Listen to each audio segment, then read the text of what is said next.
प्रिय छात्रों, कक्षा 10वीं गणित विषय के अध्याय 5 समांतर श्रेणियों के अंतर्गत प्रश्नावली 5.2 के प्रश्न क्रमांक 1 निम्नलिखित सारणी में रिक्त स्थानों को भरिए जहां समांतर श्रेणी का प्रथम पद a तथा सार्वंतर d और nवां पद an है। यहाँ पे प्रश्न दिया गया, आप देख रहे हैं सारणी दी गई है।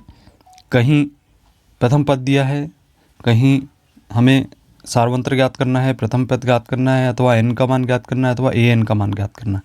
तो इसके लिए सबसे पहले हम जानते हैं कि सूत्र nवें पद का an बराबर a plus n minus 1 into D होता है।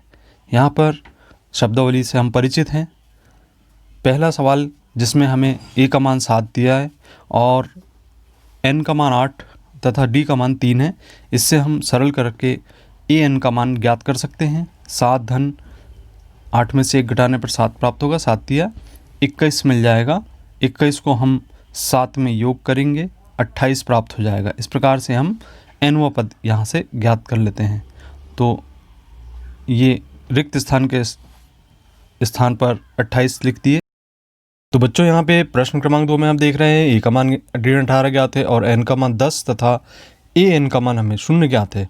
d का मान हम यहाँ से ज्ञात करेंगे। सूत्र an बराबर a plus n minus 1 into D में मान रखने पर 0 बराबर ऋण 18 धन 10 ऋण 1 इंटू डी का मान हमें यहाँ पे ज्ञात करना है।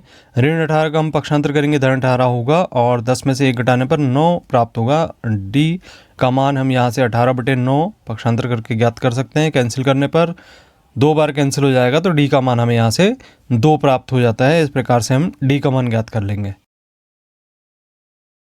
अब आइए बात करते हैं हम प्रश्न क्रमांक 3 की, जिसमें हमें a का मान ज्ञात करना है, d का मान ऋण 3 तथा सूत्र में मान रखने पर ऋण 5 बराबर a का मान ज्ञात करेंगे।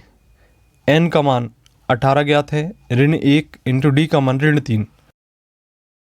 सरल करने पर ऋण 5 बराबर a प्लस, यहाँ पर 18 में से 1 घटाने पर 17 प्राप्त होता है।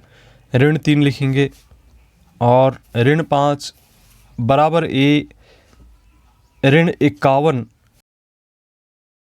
हम पक्षांतर करेंगे। ऋण 51 का धन 51 होगा। घटाने पर a का मान हमें यहाँ से 46 प्राप्त हो जाता है। इस प्रकार से हम a के मान की भी गणना कर सकते हैं।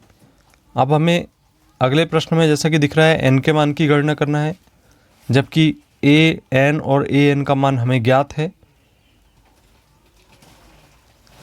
यहाँ हम a n का मान रखें 3.6, फिर a का मान ऋण 18.9 तथा n ऋण 1, d का मान 2.5। पक्षांतर करेंगे हम ऋण 18.9 का।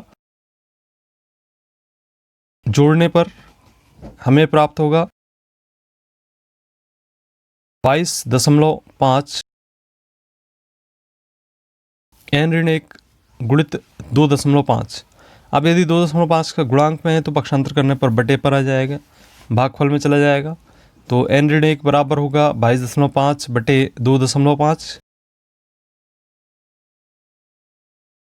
भाग देने पर 9 बार यहाँ पर भाग चला जाता है, क्योंकि 25 में 225 होता है। n बराबर 1 का पक्षांतर करने पर 9 धन 1 होगा। n बराबर 9 धन 1 अर्थात 10 हो जाएगा। तो इस प्रकार से n का मान की गणना हो जाएगी।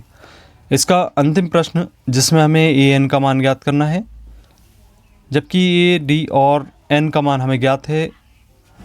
a का मान 3.5 रखने पर n का मान 105 ऋण 1 लिखेंगे और d का मान 0 रखेंगे। 0 का गुणा होगा तो यहाँ पर an का मान 3.5 हमें प्राप्त हो जाएगा। तो देखा बच्चों आपने, यहाँ पर हम nवें पद के सूत्र से यदि हमें किसी भी एक मान को ज्ञात करना हो तो हम उस मान को 3 मान रखते हुए ज्ञात कर लेते हैं।